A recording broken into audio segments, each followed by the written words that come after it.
यह तय है स्टेट पीएससी है तो मध्य प्रदेश से प्रश्न अधिक पूछे जाएंगे। क्यों?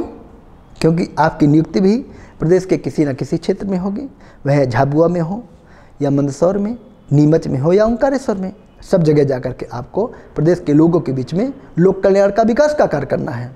तो यदि एमपी के प्रश्न आपको कवर करने हैं तो उसकी भी बस वही स्ट्रेटेजी होना चाहिए कि विगत वर्षों में जो प्रश्न मध्य प्रदेश से पूछे गए हैं उनकी प्रकृति क्या है। बहुत ईजी है। जैसे मैंने नदियों को लिया, पिछली बार उन्होंने पूछा है कि नर्मदा कहाँ से निकलती है, तो अगली बार पूछेंगे यह बांध क्या नर्मदा में है या नहीं है। फिर अगली बार पूछेंगे यह जलप्रपात किस नदी पर है, इसकी ऊंचाई क्या है। सबसे पहले मध्य प्रदेश का सामान्य परिचय पढ़िए, यह कितने डिग्री लेटीट्यूड और लॉन्गिट्यूड में स्थित है। उसके बाद इसका लेंथ देखिए, इसकी लंबाई और चौड़ाई क्या है। फिर इसका देखिए पुनर्गठन कैसे हुआ, पुनर्गठन किस समय हुआ, किन किन समितियों की सिफारिश पर हुआ। अब यहाँ पर बच्चे यह तो याद कर लेते हैं कि राज्य पुनर्गठन आयोग कब बना और किसके निर्देशन में बना, सैयद फजल अली की अध्यक्षता में बना। पर यहाँ पर यह जानना जरूरी है बच्चे को, और यहीं पर बच्चा धोखा खा जाता है कि इस आयोग में अन्य 2 मेंबर और कौन थे।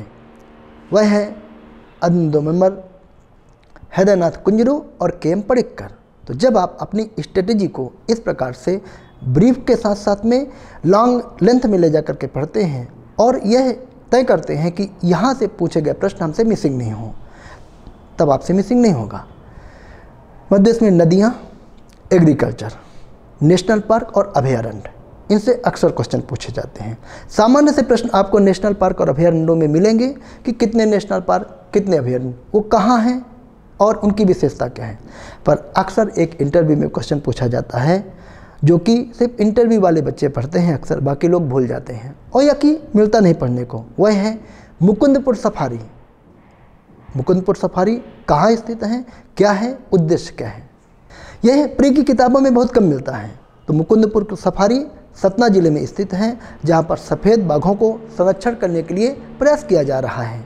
इसी प्रकार कपिलधारा दुग्धधारा जलप्रपात यदि आप पढ़ लेते हैं तो यह नर्मदा में आसानी से मिल जाता है। पर बच्चों को यह नहीं पता होता है कि धारकुंडी जलप्रपात भी है कहीं, तो धारकुंडी जलप्रपात सतना जिले में है।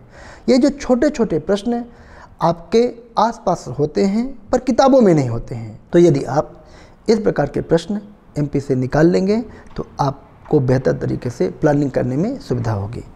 मध्य प्रदेश को कभी भी लाइट में नहीं लें, क्योंकि अक्सर यह 20 से 25 प्रश्न तक कवर करता है, यानी 25% तैयारी आपकी स्पेशली मध्य प्रदेश से हो जाती है। मेरा स्वयं मध्य प्रदेश में बहुत अच्छा कमांड है और बच्चों को यह विश्वास दिलाता हूँ कि अब आपको घबराने की ज़रूरत नहीं है। आपके साथ इंदौर कौटिल्य एकेडमी और एमपी परीक्षा ऐप दोनों का सहयोग है। आपको ये वीडियो कैसा लगा हमें कमेंट बॉक्स में ज़रूर बताएं।